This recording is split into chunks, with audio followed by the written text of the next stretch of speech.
Hey there, wild one. It's Mandy with Wildly Intentional. Um, I'm both terrified and excited to be doing this in a video. It's the first real time that I'm sitting down just with you and just me, where you can see me. So it feels like a very Wizard of Oz moment for me, if you will. But it's been a goal of mine to connect with you in a deeper way, in a way that you can see me, hear me, and feel me more. Um, I think this is so important now, especially with the rise of AI and just not knowing what is real and what is not, to have this extra um, way to connect with me. So I want to thank you for being here, whether you've listened to me for multiple episodes, whether I've become your number one show, or whether this is your first time here. Thank you. No matter how you've listened to me, I don't take it lightly. It comes with a great responsibility that I speak with you candidly, honestly, and vulnerably, and to just teach. So that's actually what this is about. I'm beginning a new series, calling it "The Stories That Made Me," and I'm sharing 40 lessons that I've learned or unlearned or needing to relearn about my life. So I turned 40 in December, and I thought doing an episode about 40 things I've learned on my birthday would be a really fun thing to do. And I honestly thought that that episode would just absolutely pour out of me and be super easy. And initially it did. And then I started to really dive into it and it became very, very long. And then I decided I need to think about this more. So I've been very contemplative and reflective since I turned 40, which I guess if you know me very well, you know that I'm already quite the thinker about things. But I would say that I feel like just this reflective aspect of turning 40 and what have I learned and what am I setting out to do with my life has really been at the forefront of my brain. And when I had my episode with Telfer and I was telling him about this idea for the series, he was like, Mandy, why don't you just drop 40 episodes all year, your 40th year? And I was like, that's brilliant. I love it. So that's what this is 40 lessons that I've learned on my life here on earth.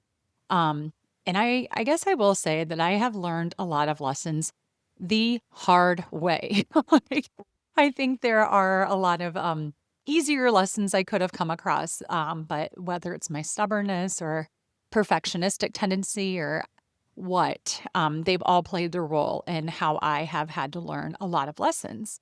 So, I guess if you're new here, I just want to start by saying, hi, I'm Mandy. I'm a maverick mom of three.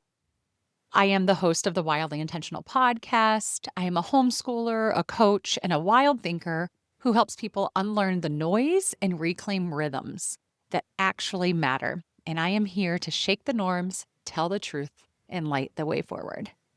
So, I think it's time that we pull up a chair and have a little chat about just what I've learned in these last 40 years, what's shaped me, what's broken me open, what's healed me, and what's been possible within me. So I just want to start by saying this is not a list of accomplishments.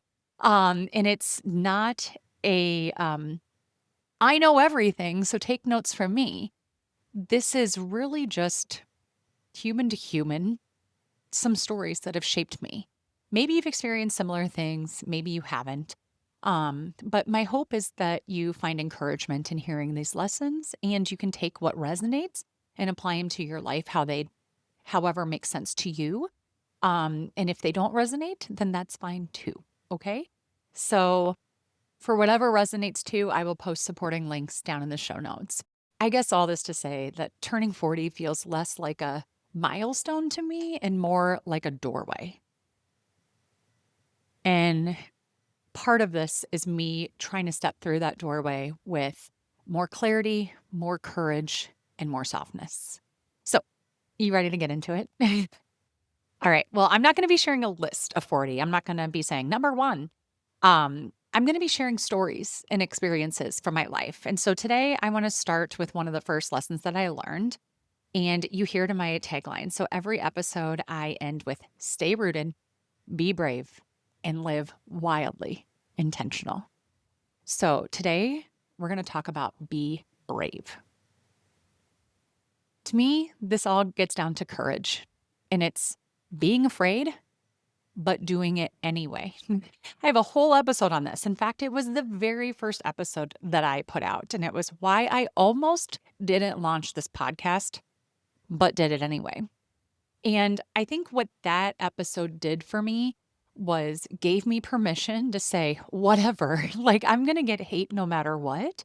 And so that's fine. I just need to figure out why I'm doing it. And I'm doing it for me, not for hate, right? And my hope and my intent is that anyone else that's listening that wants the good will come for the good. And that if you don't, then just keep moving. Like, I think that this is something we just go about our lives looking for criticism and looking to nitpick, and we have to stop. So, what is in this episode that I'm talking about with courage that's not in that episode is personal stories on how I feel I have displayed massive courage. So, the first story about courage that I want to get into is that this means so much to me that the WOLFPACK values that we have, and these are our family values, we came up with an acronym called WOLFPACK. We call ourselves the Weber Wolves, um, or the Weber WOLFPACK, rather. C in PACK stands for courage. And so I came up with a little rhyme that I'm going to read to you that goes along with courage. And it goes, C is for courage, the strength to stand tall, to face every fear, to rise when we fall. With bravery shining, we'll meet every test. Courage is the power that makes us our best. And the tagline that goes with courage is bravely venture into the unknown with confidence. That seems like an oxymoron, maybe, right? Like we're going to bravely do this with confidence. But I think it's when we decide we're going to do something, let's get after it. Let's go do it. So a more recent example of this for me was almost 2 years ago now. I was pregnant and decided I was going to have a home birth. Now, this isn't me convincing you to have a home birth or not. It's simply that is what I wanted to do.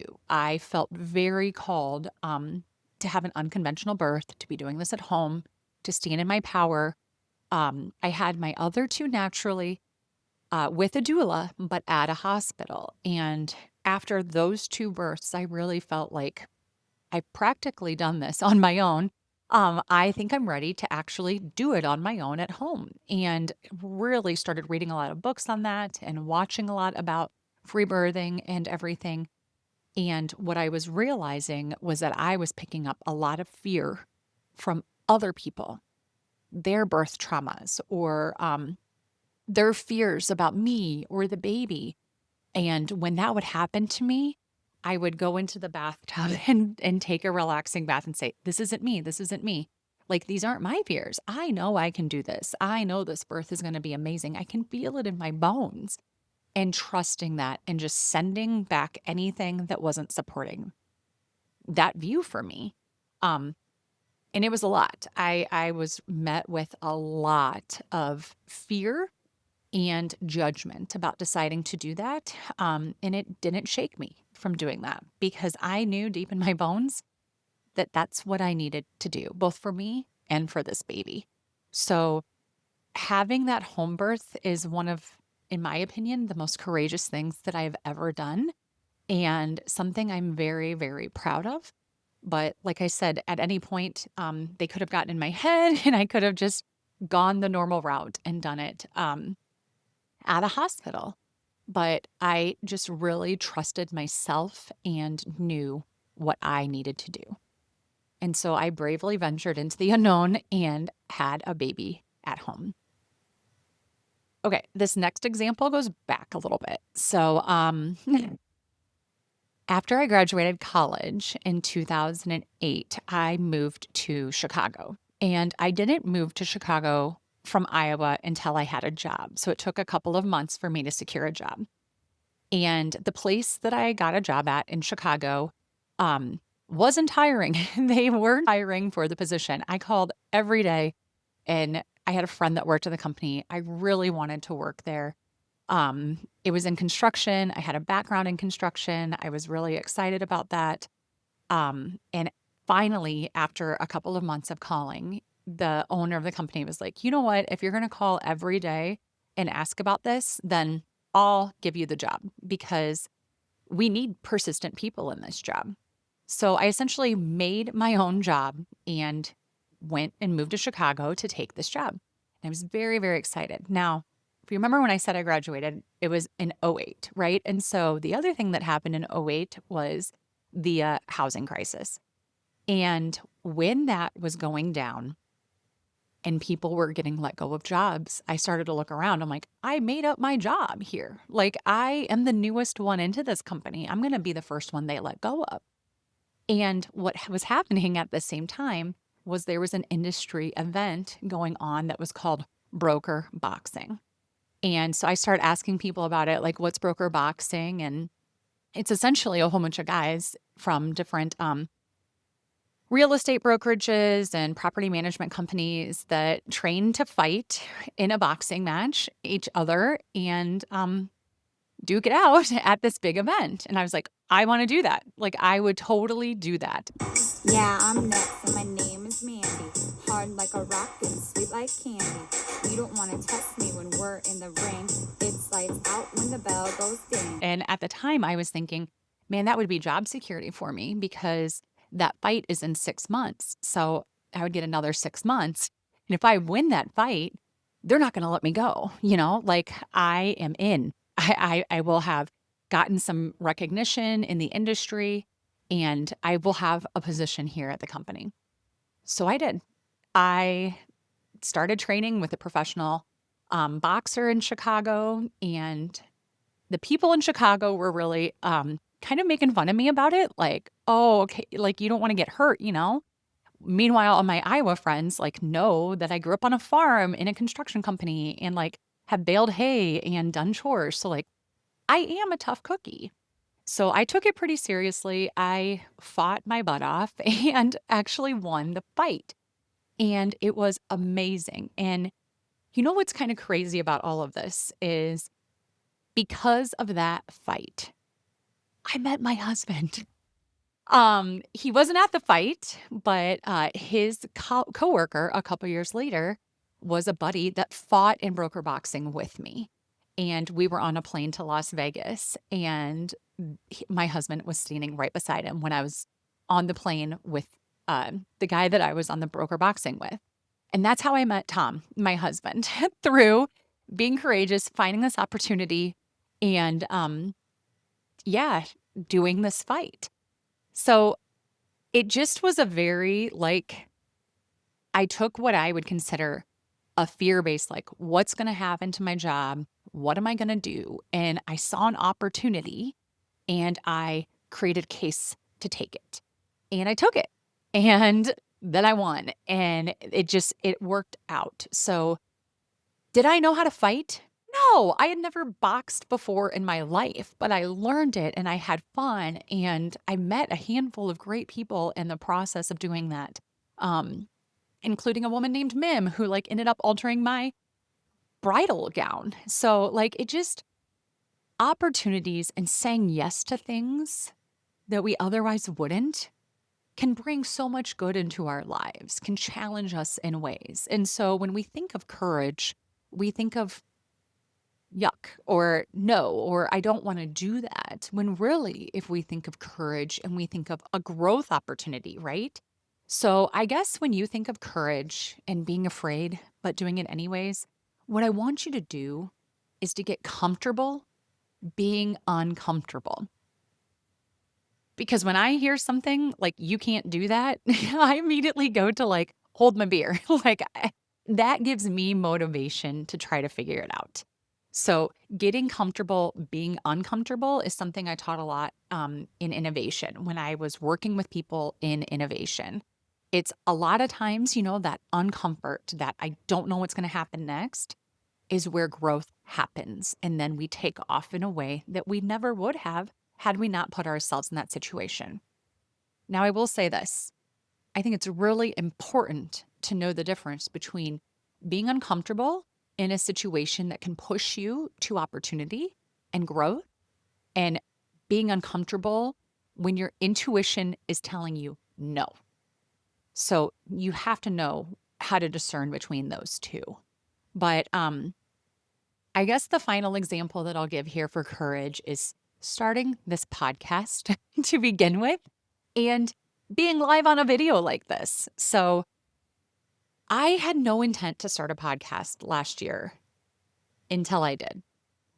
It just like it came through like a lightning bolt for me in terms of like the name and the branding and what to do. And I took Jenna Kutcher's class on how to start a podcast and had a backlog of all these ideas and then just launched and fully sunk my teeth into it and have really been enjoying this as a creative outlet for me and to get thoughts out and have amazing conversations with people.